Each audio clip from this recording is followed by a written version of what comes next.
o que essa geração tem mais dificuldade de entender sobre a graça do eterno Deus? É uma pergunta fácil de responder, mas que causa grande tristeza no coração do pregador. O pregador que se importa com as almas das pessoas e não com o dinheiro delas. A missão do pregador das Sagradas Escrituras é falar a verdade. Jesus, Yehoshua, é o caminho, a verdade e a vida. E Ele mesmo nos ensinou, irmãos, e conhecerão a verdade e a verdade os libertará. João 8, versículo 32. Precisamos ouvir a verdade em um mundo cheio de mentiras, onde o pai da mentira, Satanás, tem influenciado, dominado esse mundo por meio de suas mentiras. As pessoas precisam ouvir a verdade. O Criador rejeita a sabedoria enganosa desse mundo.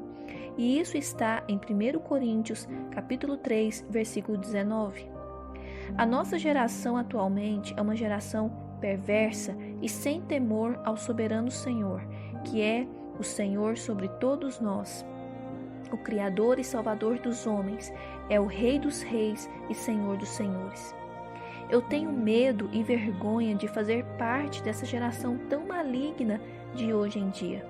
A agonia de ver muitos de nós desligados do eterno Deus é muito agonizante. Vocês não sentem isso também? Essa frieza espiritual tomando conta das pessoas? Não resta mais dúvidas de que somos a última geração, a geração do fim dessa terra que vai ser consumida pelo fogo consumidor do Eterno. Eu peço, neste momento, ao Eterno Deus, misericórdia. Misericórdia, Senhor. Vai ser terrível, terrível. Está escrito, Lucas 23, Jesus, Yehoshua, voltou-se e disse-lhes, Filhas de Jerusalém, não chorem por mim, chorem por vocês mesmas e por seus filhos, pois chegará a hora em que vocês dirão, felizes as estéreis, os ventres que nunca geraram e os seios que nunca amamentaram. Então dirão as montanhas, caiam sobre nós e as colinas, cubram-nos. Pois se fazem isto com a árvore verde, o que acontecerá quando ela estiver seca? Apocalipse capítulo 6. Observei quando ele abriu o sexto selo. Houve um grande terremoto. O sol ficou escuro como tecido de crina negra. Toda a lua tornou-se vermelha como sangue, e as estrelas do céu caíram sobre a terra como figos verdes caem da figueira, quando sacudidos por um vento forte. O céu foi se recolhendo como se enrola um pergaminho, e todas as montanhas e ilhas foram removidas de seus lugares. Então os reis da terra, os príncipes, os generais, os ricos, os poderosos, todos os homens, quer escravos, quer livres, esconderam-se em cavernas e entre as rochas das montanhas. Eles gritavam às montanhas e às rochas, caiam sobre nós e esconda-nos da face daquele que está assentado no trono e da ira do Cordeiro, pois chegou o grande dia da ira deles, e quem poderá suportar? Você que não busca pelas coisas de Deus, que rejeita o seu Criador e Salvador, o que você vai fazer nesse tempo de tão terrível ira? De quem buscarei socorro? Para onde você irá fugir? Ninguém escapará do juízo do eterno Deus. Todos nós vamos ter de nos apresentar diante do seu sagrado e grande trono, um por um, individualmente. E a palavra do Senhor já nos avisa, sem a santificação, ninguém verá o Senhor. Hebreus 12, versículo 14. Respondeu Jesus e Yehoshua, em verdade te digo, que quem não nascer de novo não pode ver o reino de Deus. João 3, versículo 3. Por favor, compreendam, irmãos, o que Deus está a nos ensinar. Precisamos nascer de novo, ter em nós o Espírito Santo de Deus, habitando em nós, comandando toda a nossa vida. Mas, Daniela, como isso é possível? Se entregando ao Messias, Jesus e Yeshua, crer no Salvador dos homens, entender que pelo sangue precioso dele fomos libertos de nossos pecados. Em Apocalipse 1, versículo 5, está escrito: e da parte de Jesus, Yeshua, o ungido, o Machia, o Messias, a fiel testemunha, o primogênito dos mortos e o soberano dos reis da terra, aquele que nos ama e pelo seu sangue nos libertou dos nossos pecados. O sangue de Jesus nos liberta. Aleluia, irmãos. Não merecíamos ser salvos pelo eterno Deus, mas por nos amar, Ele quis nos salvar em Jesus e Yeshua. Agora todos os homens têm a chance de alcançar a salvação por meio dele.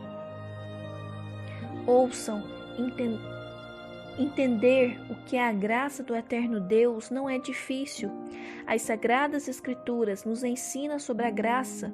Paulo, inspirado pelo Espírito Santo, disse, Efésios 2, vocês estavam mortos em suas transgressões e pecados, nos quais costumavam viver quando seguiam a presente ordem deste mundo e o príncipe do poder do ar, o espírito que agora está atuando nos que vivem na desobediência.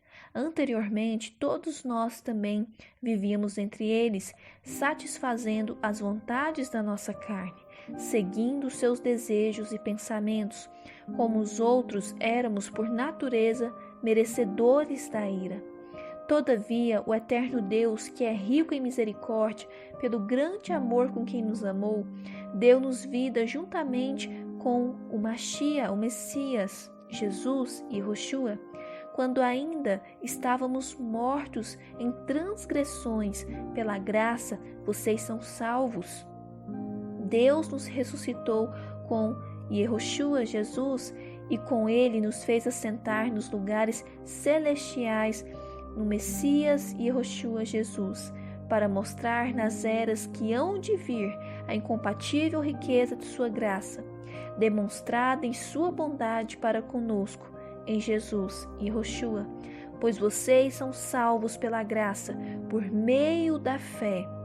E isto não vem de vocês, é dom de Deus, não por obras, para que ninguém se glorie, porque somos criação do eterno Deus, realizada no Machia Jesus, para fazermos boas obras, as quais Deus preparou de antemão para que nós as praticássemos.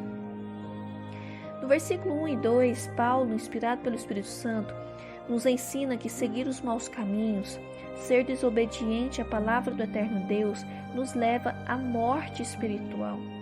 E o espírito de Satanás age naqueles que não querem renunciar ao pecado.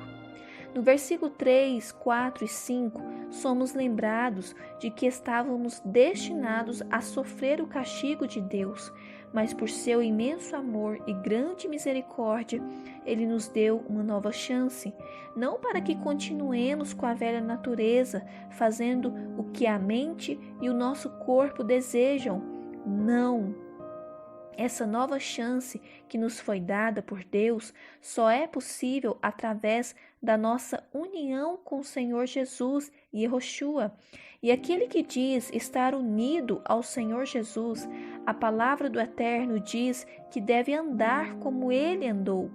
Veja o que diz nas Sagradas Escrituras, 1 João capítulo 2. Aquele que diz eu conheço e não guarda os seus mandamentos é mentiroso e nele não está a verdade. Mas qualquer que guarda a sua palavra, o amor de Deus está nele verdadeiramente. Aperfeiçoado, nisto conhecemos que estamos nele. Aquele que diz que está nele também deve andar como ele andou. Estar unido ao Senhor Jesus e Yeshua é obedecer a sua palavra. Antes de entregarmos nossas vidas para Jesus, éramos desobedientes à palavra do eterno Deus, queridos irmãos. E agora que recebemos o seu perdão em Jesus e Yeshua, precisamos obedecê-lo. Por isso Paulo disse no versículo 10 de Efésios capítulo 2: pois foi Deus quem nos fez o que somos agora, em nossa união com Cristo Jesus. Ele nos criou para que fizéssemos as boas obras que Ele já havia preparado para nós. É um dever de todo cristão praticar as boas obras, ser imitadores das obras do nosso Salvador Jesus e Yeshua. E o apóstolo Paulo aconselha a igreja dizendo: sede meus imitadores, como também eu sou do Messias, Cristo. 1 Coríntios 11, versículo 1. Mas o que muitos dessa geração quer aquilo que o apóstolo Judas, inspirado pelo Espírito Santo, já condenou pela palavra de Deus. Querem transformar a graça em libertinagem, misturar as trevas com a luz, sendo que o próprio pastor da igreja, Jesus Yeshua, disse: eu sou a luz do mundo, quem me segue não andará em trevas, mas terá a luz da vida. João 8, versículo 12. E também em 2 Coríntios, versículo 6, diz assim, 2 Coríntios, capítulo 6, irmãos, corrigindo: não se ponham em julgo desigual com descrentes, pois o que tem em comum a justiça e a maldade? Ou que comunhão pode ter a luz com as trevas? Que harmonia há entre o Messias e o Belial? Que há de comum entre o crente e o descrente? Que acordo há entre o templo de Deus e os ídolos? Pois somos santuário do Deus vivo, como disse o eterno Deus: habitarei com eles, e eles serão meu povo. Portanto, saiam do meio deles e separem-se, diz o Senhor. Não toquem em coisas impuras, e eu os receberei, e lhes serei pai, e vocês serão meus filhos e minhas filhas, diz o Senhor Todo-Poderoso. Os valores morais cristãos são diferentes dos valores comuns deste mundo. Homens mundanos pensam somente na vida carnal. Nós cristãos somos ensinados a focar mais na vida espiritual. Assim como ensinou Jesus em 1 João, capítulo 2, versículo 15 ao 17. Não ameis o mundo, nem o que há no mundo. Se alguém ama o mundo, o amor do Pai não está nele, porque tudo o que há no mundo, a concupiscência da carne, a concupiscência dos olhos e a soberba da vida não vem do Pai, mas sim do mundo. Ora, o mundo passa e a sua concupiscência, mas aquele que faz a vontade de Deus permanece para sempre. Os valores do mundo têm o homem como centro e não o eterno Deus. Por isso, o nosso mundo está dominado pelo maligno. Irmãos, muitos estão a receber a graça em vão, assim como Ananias e Safira. Ananias e Safira queriam enganar o povo de Deus, mas na verdade estavam mentindo para o eterno Deus. A Bíblia diz que quem faz alguma coisa contra o povo de Deus o faz ao próprio Deus. Mateus 25, versículo 40. Ananias e Safira morreram como exemplo para mostrar que Deus é misericordioso, mas também é justo e castiga quem tenta enganar o seu povo. Deus não tolera as obras do diabo, Satanás, dentro da igreja. Venha ao eterno Deus por meio de Jesus e Yeshua com sinceridade de coração. Suplique a Ele que lhe dê o Espírito Santo, pois somente o Espírito Santo é quem pode gerar em nós o fruto da justiça. Está escrito em Romanos 8, versículo 13. Porque se viverdes segundo a carne, morrereis, mas se pelo Espírito mortificardes as obras do corpo, vivereis. Escolham obedecer a palavra do eterno Deus. Porque a graça de Deus se manifestou salvadora a todos os homens.